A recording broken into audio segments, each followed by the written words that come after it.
Mari kita berdoa. Terima kasih Tuhan Yesus untuk napas kehidupan yang baru yang Tuhan percayakan kepada kami pada pagi hari ini. Engkau jagai, Engkau lindungi kami sepanjang malam istirahat kami, sehingga kami boleh bangkit dari tempat tidur kami pada pagi hari ini. Sebelum kami memulai aktivitas kami, izinkan kami untuk bersekutu dengan Tuhan, berdoa, memuji memuliakan nama Tuhan, dan salah satunya dengan mendengarkan kebenaran firman Tuhan melalui channel YouTube ini. Berbicara bagi kami Tuhan, karena kami telah siap untuk mendengarkan firman Tuhan. Dalam nama Yesus kami sudah berdoa dan mengucap syukur. Amin. Shalom Ibu Bapak Saudara terkasih dalam nama Tuhan kita Yesus. Semangat pagi, selamat hari Minggu. Bertemu kembali di channel Rio Nando Butar-Butar dalam khotbah 5 menit aja toko 5 untuk renungan harian.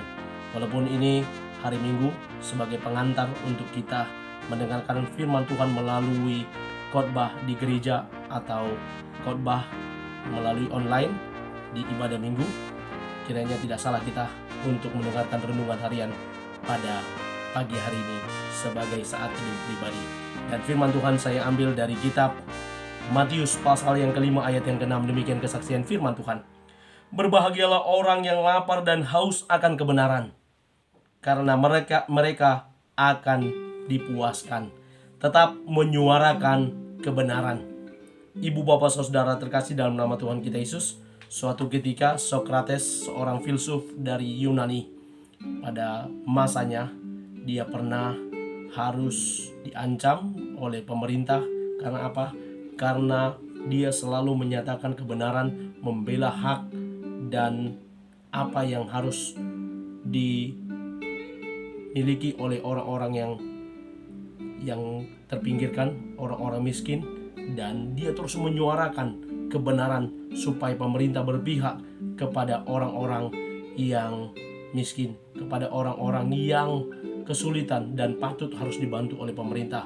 Dan hal-hal yang tidak benar yang dilakukan oleh pemerintah selalu dikritiknya, sampai ketika dia diancam oleh pemerintah, murid-muridnya berkata kepada Sokrates agar dia menghentikan dengan mengkritik pemerintah. Tetapi apa yang dikatakan oleh Sokrates, sampai di sini saya sudah buat pemerintah bangun dan memperhatikan apa yang harusnya menjadi hak orang-orang miskin. Paling tidak mereka akan mencatat dan mereka akan mengusahakan untuk membantu orang-orang yang terpinggirkan ini. Paling tidak di situ sudah menjadi catatan, dan saya bangga dengan apa yang saya lakukan, dan saya bangga meyakini apa yang saya lakukan itu baik dan benar untuk menolong orang-orang miskin. Ibu bapak saudara terkasih dalam nama Tuhan kita Yesus, menyuarakan kebenaran sebagai tema dari khotbah minggu pada hari ini di gereja-gereja anggota UM. Dan benar saja, sebagai anak-anak Tuhan kita juga harus belajar untuk menyuarakan kebenaran. Walaupun ditolak, walaupun tertolak, walaupun diancam, dianiaya, karena kita menyuarakan kebenaran, menyampaikan Injil, menyampaikan firman Tuhan. Tetapi paling tidak kita bisa seperti yang dilakukan Sokrates, dia tetap menyuarakan kebenaran. Apa yang dia yakini itu benar dan tepat, tetap disuarakan.